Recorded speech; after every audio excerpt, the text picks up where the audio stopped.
segundo de nuestro trío, pero pues en el Día de la Mujer. Entonces pues nos preside la Santísima Virgen como Reina y Madre nuestra, digámoslo así coloquialmente, la mujerona de la Iglesia, y pues reconocer, valorar, admirar todo el bien que Dios nos manda a través de las mujeres, que no es en nada menor, y que en el mundo y en nuestro país hemos de revalorar, aprender a darle a la mujer el lugar que le corresponde, que tanto el Papa Juan Pablo II, como después el Papa Benedicto, como ahora el Papa Francisco, pues tanto realzan la fuerza y la postura de la mujer en el mundo y en la Iglesia. Yo tengo la única hermana y mi mamá tiene puras hijas, pues son puras primas. Y hoy les mandaba flores y les chuleaba todas las cosas que se hacen por el teléfono. Y yo les decía una cosa que la quiero comentar aquí. Gracias de verdad por ser mujeres. De ninguna manera son el complemento del hombre, sino que su figura, su ser, su cuerpo, su vitalidad, toda, no es complemento de nadie, sino que son parte fundamental de la humanidad, de la persona, no del hombre, porque si no eso ya sería una medio marca secundaria. No nos complementan, nosotros somos únicos y ustedes son únicas. Ambos, pues probablemente sí nos complementamos en el sentido extenso de la palabra, pero no es que la mujer sea complemento del hombre. Cuando dije esa expresión a mí me gustó, porque ni nosotros las complementamos, ni ustedes nos complementan. Somos únicos, irrepetibles, creados, amados, valorados por Dios, y esto hace una totalidad. Eso puede ser que sí. Pues vamos a comenzar esta segunda plática pidiéndole a Dios que nos ilumine, que siga junto a nosotros en este camino cuaresmal.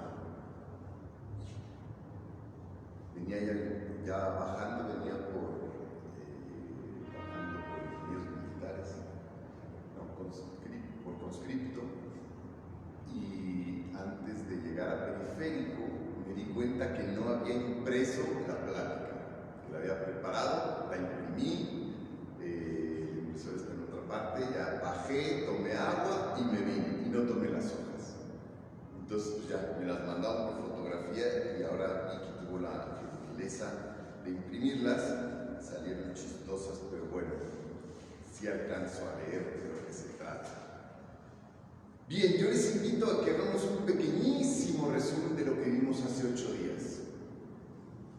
Agradeciendo primero que hayan venido, agradeciendo a quienes nos acompañan a través de las redes sociales. Dijimos que Cuaresma es búsqueda, encuentro conmigo mismo, con los demás y con Dios. Dijimos también que es una lucha por ser más de Dios, por desprenderme, arrancarme de mí para tratar de alcanzar mayor imagen y semejanza de Dios. Es un camino que, como dice el Papa, como quien sube una montaña, que tiene sus momentos de belleza, de agotamiento, de la naturaleza, del aire, del sofocamiento, del calor, de la altura, del querer regresar, pero me espera la cima. Y finalmente, el qué bien se está aquí, de la transfiguración de Cristo. Llegar a la cima de la montaña y encontrar la belleza del paisaje, de todo el valle aquel, de otras montañas hacia el final, decir, qué bien se está aquí. Han llegado cansados, con sed, con hambre quizás, pero el gozo de encontrarlo en la cima trae una satisfacción. Y eso es la Cuaresma. Hoy, el tema que nos reúne es un apartado de esta carta del Papa que estamos analizando en la segunda parte, que se llama Juntos, Tradición y Novedad. Y le estuve dando muchas vueltas por dónde enfrentar esto. De hecho, es un párrafo muy pequeño de esta carta. Es una carta sencilla de 3 hojas. Y este es solo un párrafo. Yo decía, ¿qué tanto puedo expresar? Y traté de meterme un poco en el entorno para entender. Primero, Jesús sube a la montaña. Llega a la cima y ahí se aparecen Elías y Moisés. Imagínense ustedes lo que habrá sido para Pedro, Santiago y Juan, que cuándo llegaron y cómo llegaron. Y además, 2 hombres que habían sido más de 1000 años antes de ellos. Ahora hablaremos un poco de cada uno de ellos, pero ¿cómo se aparecieron? Ya ese momento, ese hecho de verlos, yo me imagino, quiero pensar, que llega Cristo a la montaña, los ve y les habrá dado un abrazo. Elías, Moisés, el que sacó al pueblo de Egipto, tú Elías que nos enseñaste toda la doctrina, que me predijeron, que me profetizaron, les han dado un abrazo. Como cuando nosotros vemos después de mucho tiempo a alguien que ha venido de viaje o que se fue a vivir a otra parte, regresa y nos da una gran emoción. Cristo ha tenido mucha emoción. Y llamó a estos 3 timoratos y dijo, vengan a saludar. Pues si es Moisés, Elías. Los 2 grandes profetas del Antiguo Testamento. Moisés, que siendo un hombre como los demás, que nace, su mamá lo rechaza porque no tenía alimento, no tenía comida, no tenía casi ni casa. Entonces lo pone en una cesta en el río y una de las criadas de las esposas del faraón ve a esta cuna, este bulto, lo saca y mete a un niño. Y se lo lleva a la esposa del faraón. Y el faraón dice, pues denme de comer. ¿Pero quién le va a dar de comer? Dice, pues yo conozco una persona que está amamantando y que le puede dar de comer. Y así comienza la historia de Moisés. Escogido por el faraón, cuidado por él, porque pues, no era su hijo, pero pues, su esposa lo quiso acoger. Recibe todo el trato de un hijo del faraón, hasta que ve cómo trataban a los esclavos, y cómo los golpeaban, y cómo los lastimaban, y cómo los seguían. Y él, cuando un soldado egipcio lastima a un esclavo, Moisés no lo puede superar. Se revela, mata al soldado, tiene que huir, y huye porque, pues, ¿cómo mató a un soldado de su propio ejército? Y en esta vida recibe el llamado de Dios que le dice, salva a mi pueblo, sácalo de la esclavitud. Moisés, que nace hacia el año 1593 antes de Cristo, 1593 antes de Cristo, o sea, ahorita tendría 3613 años, nomás les cuento. Y se lo encuentran ahí, en la cima de la montaña. Moisés, que Dios lo escoge para sacar a su pueblo de Egipto, liberar a su pueblo de la esclavitud. Los esclavos eran israelitas, entonces él tiene que recibe ese llamado de liberar a su pueblo y llevarlo a la tierra prometida. Y de ahí, esos 40 años de peregrinación, de búsqueda, de que les vienen enfermedades, pestes, hambre, y Moisés lo llevaba. Y Moisés era el líder. Moisés, que llevando a la tierra del Señor, les daría la libertad y el progreso, les daría una tierra prometida, Canaán, para establecer ahí al pueblo judío. Estamos hablando del segundo libro de la Biblia, el Éxodo. Dios lo escoge para sacar a su pueblo. Es quien al inicio de la historia de la salvación recibe de Dios las tablas de la ley. Recordar, Moisés se sube a hablar con Dios y Dios ahí le da las tablas de la ley con los 10 mandamientos, que sería lo que regiría al pueblo judío y que hoy nos rige a nosotros. El hombre orante. Moisés es el hombre que sabe hablar con Dios, que dialoga con Él, que lo escucha y Dios lo escucha, que le habla y Dios le habla. Es un hombre que se identifica de tal modo con Dios que Dios confía plenamente. Por otro lado estaba Elías.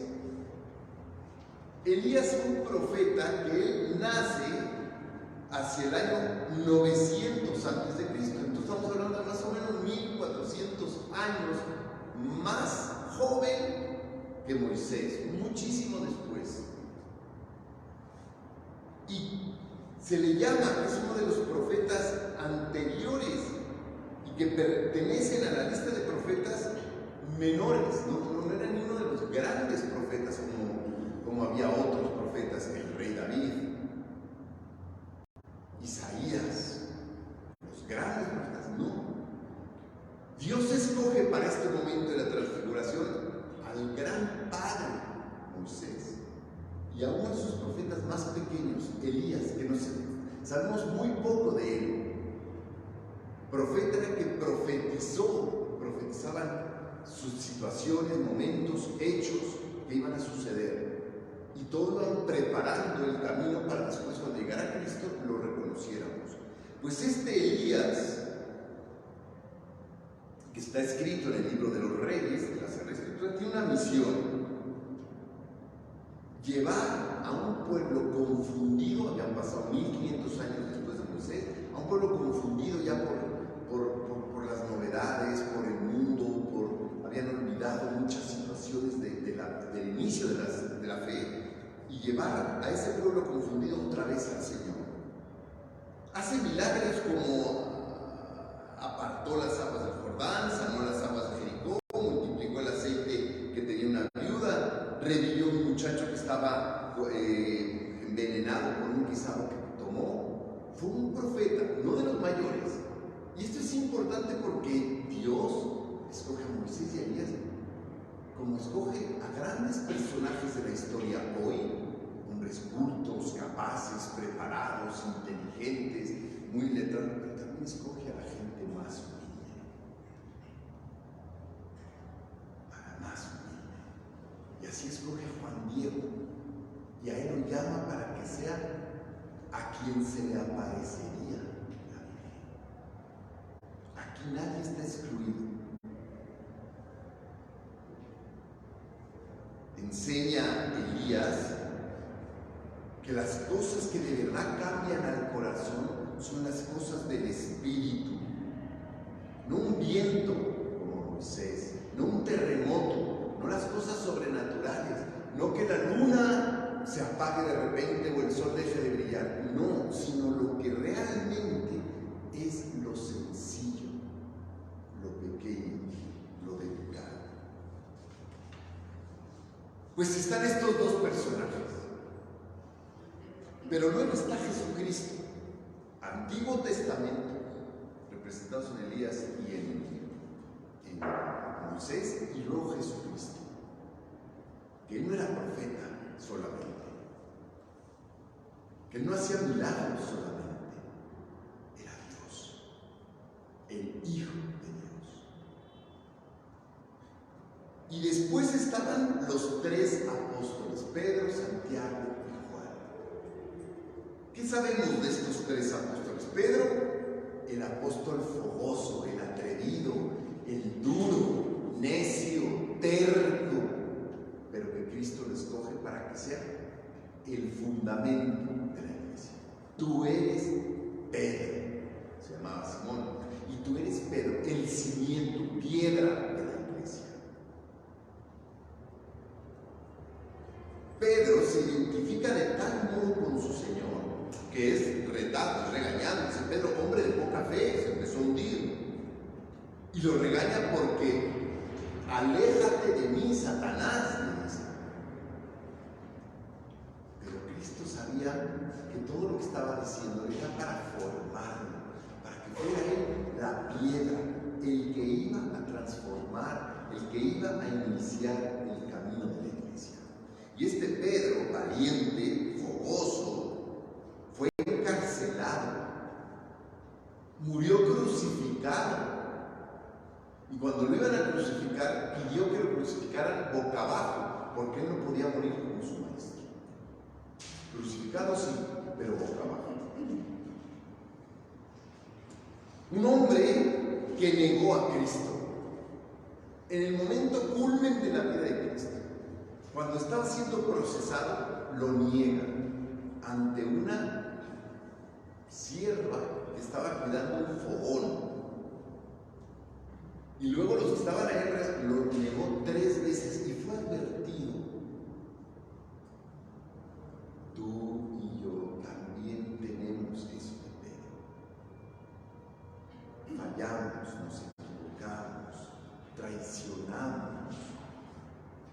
De repente vimos el gallo: Dios de mi vida, ¿qué acabo de hacer? Y me doy cuenta de mi error y de mi pecado. Sin embargo, Jesucristo no dejó de confiar en Él. Jesucristo lo llama, es su hombre de confianza para que sea de primera línea tras la crucifixión, que se escondió por el miedo a los soldados y a los judíos. Sale a predicar y difundir la fe. Sale valientemente a defender a Cristo. Y a partir de ese momento, de que reconoce su pecado, no lo vuelve a traicionar. Y Cristo escoge a Pedro para que esté ahí en la cima de la montaña. Y también escoge a Santiago. Santiago era pariente de Cristo, primo segundo de Cristo. Y este Santiago, un hombre sencillo, un hombre espontáneo, natural, obediente, tiene una relación espiritual con Cristo muy grande. No solamente por ser pariente, sino que se identificaba con lo que Cristo enseñaba. Pedro no, Pedro le reclamaba y le decía. Santiago era sencillo, hombre de confianza, que dejó todo para seguirle en la primera llamada. Ven y acompaña. Y Santiago fue con Juan, los dos, ante una llamada sencilla. Pedro le costó, no estaba casado. Pedro le costó, pero a Santiago fue sencillo. Tras la crucifixión de Cristo, se dedicó a predicar el Evangelio y difundir el cristianismo hasta Occidente. Se salió de Jerusalén, se salió de todo Israel y llega hasta España. Otro idioma, otra cultura, otra lengua, porque era tal su enamoramiento de Jesucristo que quería darlo a predicar a todo el mundo. Y por otro lado, Pedro y Santiago. Y luego Juan. Juan era un bonachón, era un hombre bueno, era el más joven de los apóstoles, pero se enamoró de Cristo. Tanto que Cristo dice, en el Evangelio lo dice el mismo Juan, el discípulo a quien Jesús amaba. Cristo en el momento de su muerte le deja lo más preciado, lo más bello, lo más que tenía, a su propia madre. Cristo conoce a Juan en la intimidad. Y Juan en su Evangelio conocemos al Dios de la integridad, develándonos su corazón, nos devela tal cual es Dios. Dios es amor. Y es el que nos enseña a que Dios es Padre, es hermano, es amigo. y nos propone a Jesucristo como el único camino para llegar a Dios. Por lo tanto, está Elías y Moisés, está Jesucristo y está los apóstoles. 3. ¿Qué me hace ver esto a mí? Está la tradición, la antigüedad, lo viejo, que es fundamento de lo nuevo. Está quien partió la historia en dos, Jesucristo, que era Dios. Y está la novedad, Pedro, Santiago y Juan, distintos entre ellos, muy diversas opiniones, discutieron a lo largo de su vida, no le creían a Juan, luego no le creían a Pedro, se peleaban y llegaban a un acuerdo. Y en esto se oye una voz: este es mi Hijo muy amado, escuchadlo. Se lo declara Dios Padre al Antiguo, a Jesucristo y al Nuevo Testamento. ¿Qué significa para mí hoy escuchar? Diego, Ben, Vicky, José, Pedro, Juan, este es mi Hijo muy amado, escúchalo. ¿Qué significa para mí hoy, la iglesia de hoy? ¿Qué significa estar, la antigüedad, la tradición, la novedad, los apóstoles y el mismo Jesucristo ahí? Vamos a tratar de entender esto. La iglesia de hoy, del siglo XXI, de 2023, no puede evitar eludir la enseñanza del pasado. La iglesia de hoy, tú y yo, no podemos negar la riqueza que Dios nos dejó antes de Jesucristo. Los 10 mandamientos, por ejemplo. Tradiciones, ritos, creencias que fundamentan mi vida. Y te lo cuento de esta manera. Tú y yo, cuando éramos adolescentes, repateamos, nos enojamos, dijimos que nuestros papás eran unos rucos, que eran aburridos, que no tenían ni idea, que eran unos bejurrones. Y no hoy como papá o mamá volteas a ver qué hicieron tus papás contigo. No hoy volteamos a ver cómo nos enseñaron. No hoy valoras sus enseñanzas. Pues la iglesia igual. Hemos de voltear al pasado para entender el presente.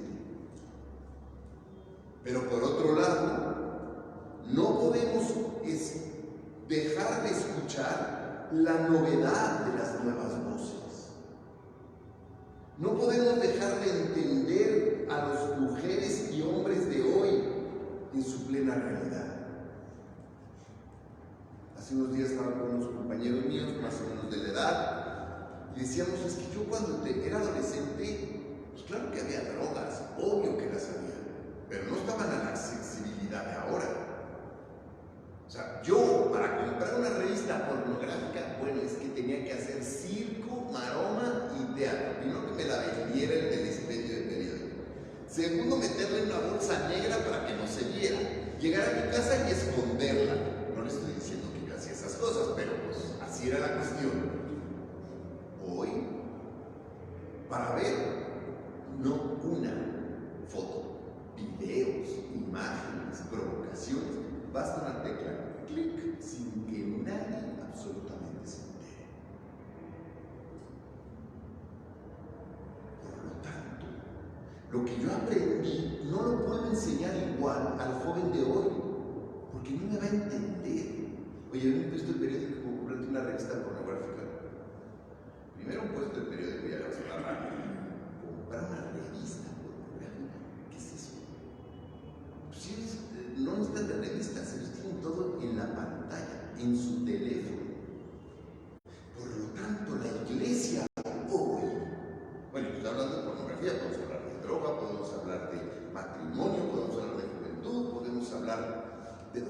medicina, podemos hablar de teología, podemos hablar de todo lo que quieras. No lo podemos enseñar de la misma manera de como lo aprendiste tú. Y hemos de adaptarnos a la verdad emitida por la tradición, pero con la novedad del lenguaje de hoy. Nadie nos puede decir que las drogas son buenas, y las drogas malas son buenas. Nadie nos lo puede decir, es una verdad de facto, de hecho.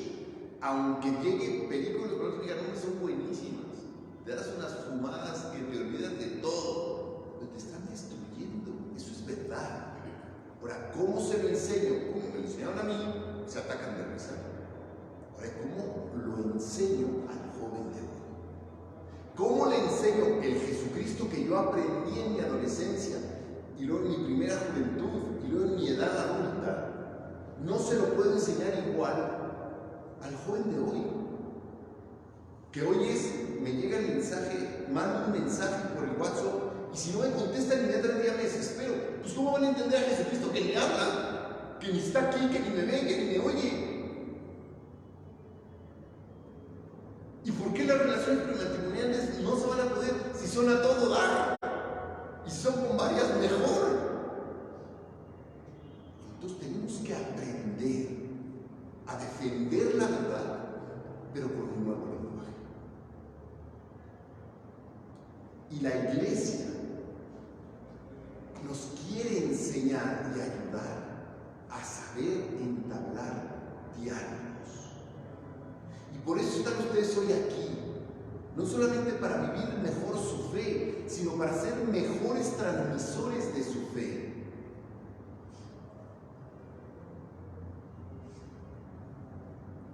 ¿Qué significa entonces ese escúchenlo? Que también te dice hoy a ti mujer, a ti hombre, a ti niño, a ti niña.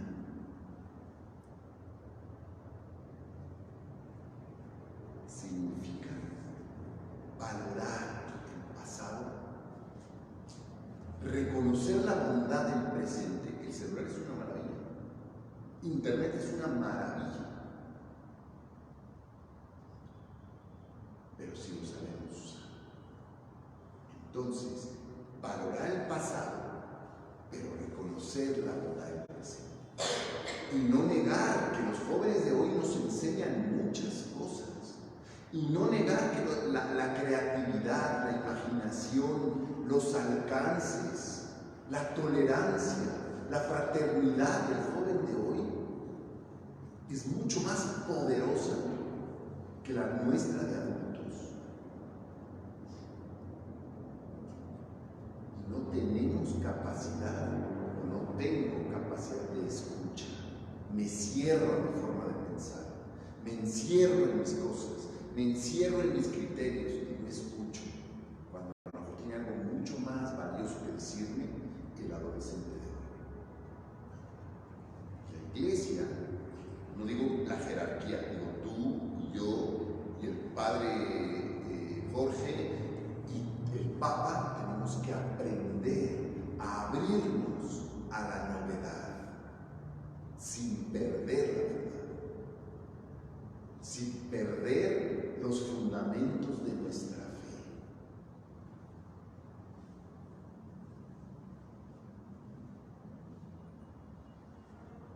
Dice el Papa en su carta,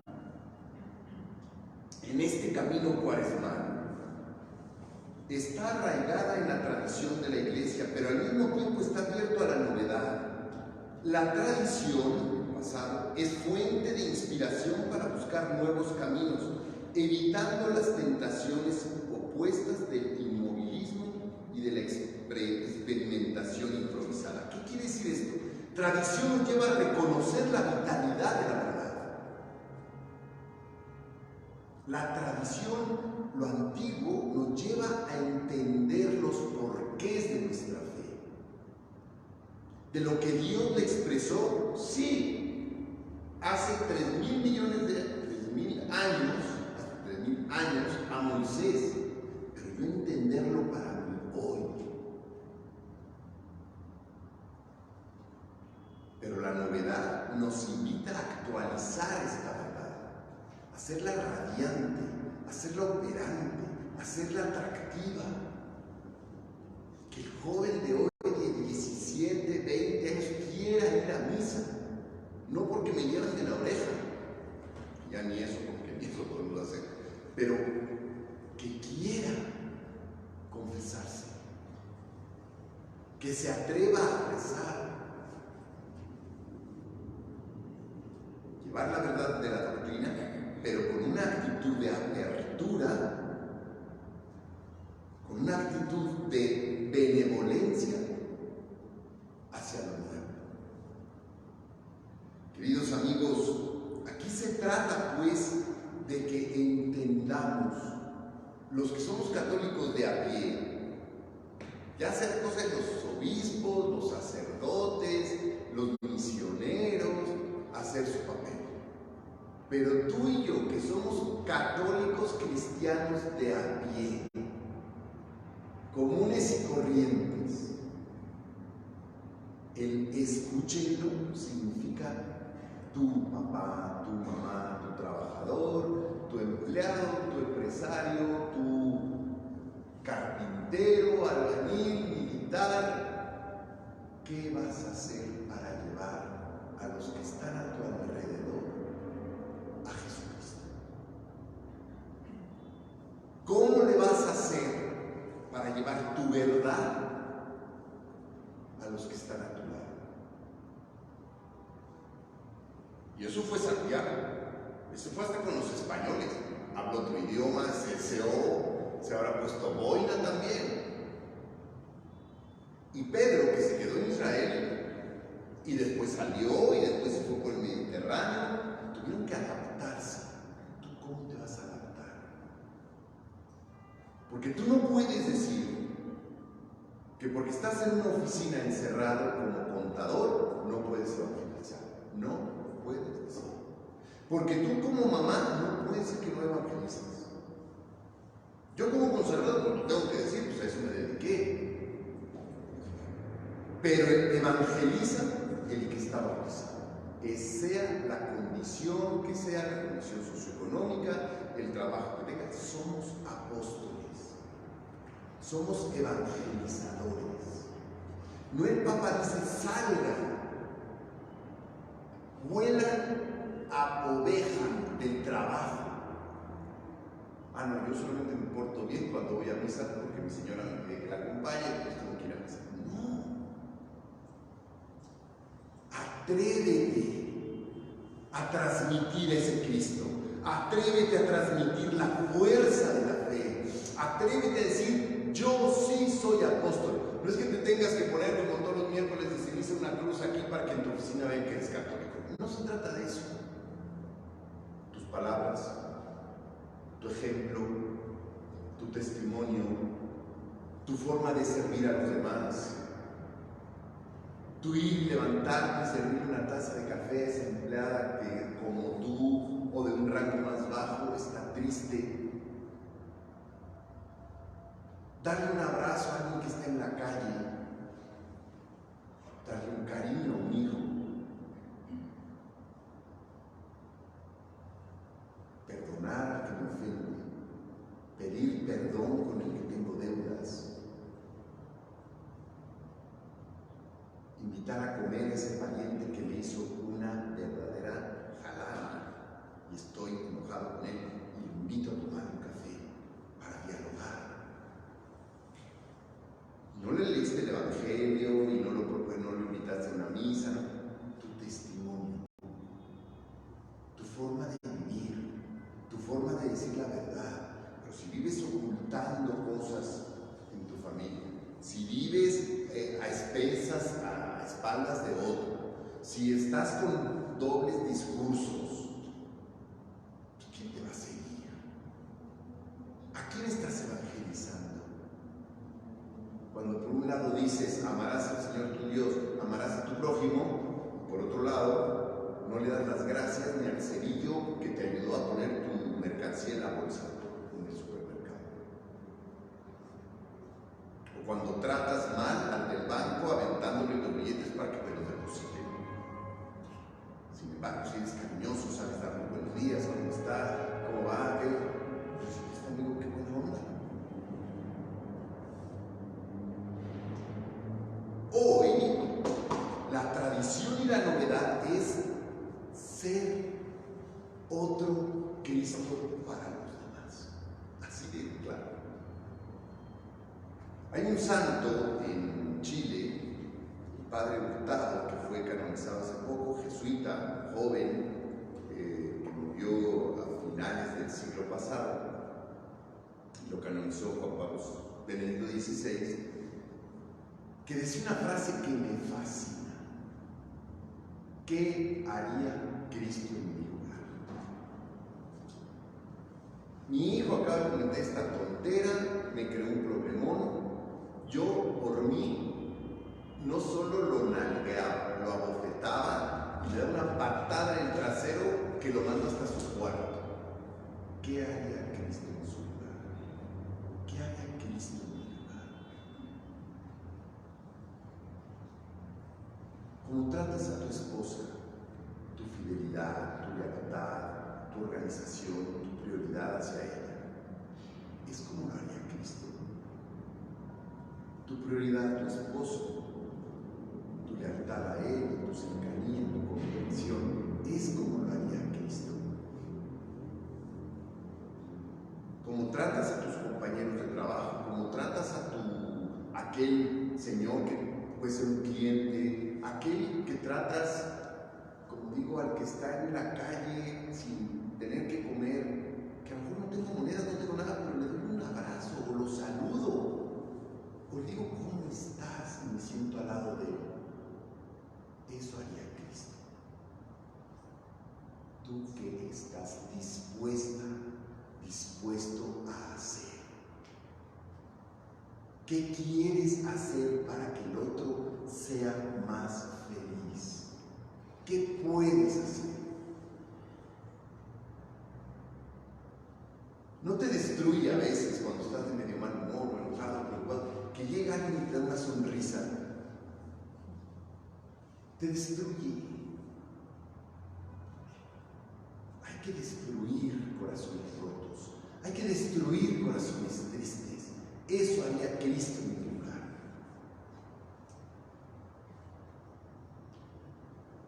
Y como digo, hay miles de ejemplos, muchísimos de cosas que podemos hacer. Es cosa de meterle creatividad, pensar en el otro, nada más. Porque si pensamos en nosotros mismos, estoy enojado, estoy de mal humor, me hizo esto, me cayó mal, me enfadó. Piensa en el otro, a lo mejor tú lo ofendiste más sin darte cuenta. Mi cuñada me decía ayer que habló con mi hermano, su esposo, que como nunca le pudo hablar, digo, es que yo digo las cosas, Andrés dice que le hablo con voz alta y que no le grite, pero yo hablo así. Entonces dice que a él le hiere. Entonces hablamos de algo que estaba pasando en el matrimonio y dice, y me imagino que te costó mucho. No me costó. Nunca levanté la voz, le dije todo lo que sentía, le dije todo lo que pensaba. ¿Y sabes cómo me respondió? Se levantó, me dio un beso y me dijo, nunca me habías dicho las cosas así. Te amo profundamente. Claro, cuando estás de la greña y le gritas y le dices y le mentas hasta mamá, pues no te va a oír. Porque no estás actuando con el corazón, estás actuando con el hígado. Y esto vale para amigos, hermanos, compañeros. Un hermano que te ofendió, que te lastimó, o que abusó de ti, o que... Tampoco digo que alguien que te hizo mucho daño vayas y le des un beso, no. Pero sí que por ti, por tu parte, haya una apertura a que se restablezcan las relaciones. Y perdón que vuelva al ejemplo de antes. Levantarme y prepararle un vaso de agua a esa persona que está a 3 escritorios atrás de mí y sé que está triste, puede ser la puerta de una verdadera paz para esa persona. Ese gesto tan tonto puede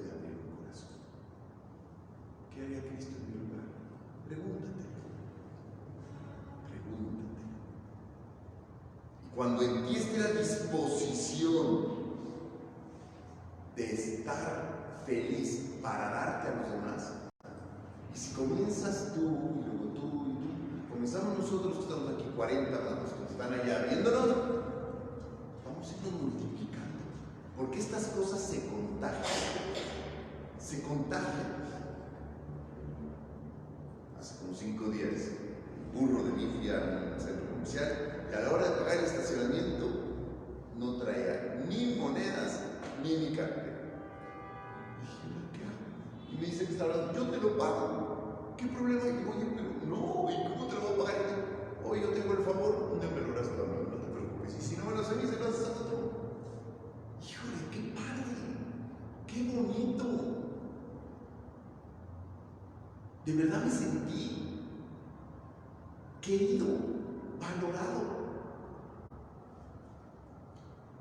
Y claro que a la próxima iba a ser yo, quizás no en el estacionamiento, quizás en otra cosa, porque se contagia la verdad. Este cuate me dio en apuros y me lo resolvió. No sé cómo se llama, dónde vive, qué hace, nada, cerca. Hagamos cosas buenas. Reflexiona pues para terminar en esta cuaresma, ¿qué haría Cristo en mi lugar? ¿Cómo voy a cambiar el medio ambiente que nos está rodeando tan difícil, tan áspero, tan consumista, tan egoísta, para que estemos más felices? Y vean en ti que Cristo es amor. En San Juan, capítulo 6, dice, Señor, ¿a quién iremos? Tú tienes palabras de vida eterna. Le dice Pedro a Jesús, ¿también ustedes se quieren ir? Señor, ¿a quién iremos? Tú tienes palabras de vida eterna. Queridos amigos, tengamos la certeza de que ustedes y yo somos los que tenemos la verdad por delante. No ataquemos, no condenemos a los demás, amémoslos. ¿Suena cursi? Sí, muy cursi, pero es así. Entonces, esto hará que transformemos a través de la tradición nuestra verdad con la novedad. Hoy pocos están dispuestos a abrazar, a traer el vaso de agua, a pedir perdón, a hablar sin gritar. Esa es la novedad de la religión. Que sí se puede ser cristiano hoy, que cuesta mucho, que hay muchísimas tentaciones, que hay momentos difíciles, ni quien lo niegue. Pero de que se puede, se puede. Les animo pues a seguir viviendo nuestra cuaresma con mucha ilusión. Gracias por escucharme. Gracias por los que nos están siguiendo a través de los medios, y vamos a pedirle a la Santísima Virgen hoy en su Día de la Mujer, vamos a pedirle que nos dé la fortaleza y la creatividad para ser otros Cristos para los demás. Si les parece, terminamos con una Ave María. Nos ponemos de pie. En nombre del Padre, del Hijo y del Espíritu Santo. Amén. Madre, tú que eres mujer, has de haber tenido una cuota de ternura muy grande. No tengo la menor duda de que has de haber sido muy, muy tierna. Toca mi corazón endurecido por las pruebas, por el miedo, por la traición. Toca mi corazón endurecido por mis dudas, por mis problemas, por mi falta de fe. Toca mi corazón endurecido porque me he apartado de Jesucristo por el pecado. Y ayúdame, te lo pido, a ser un amigo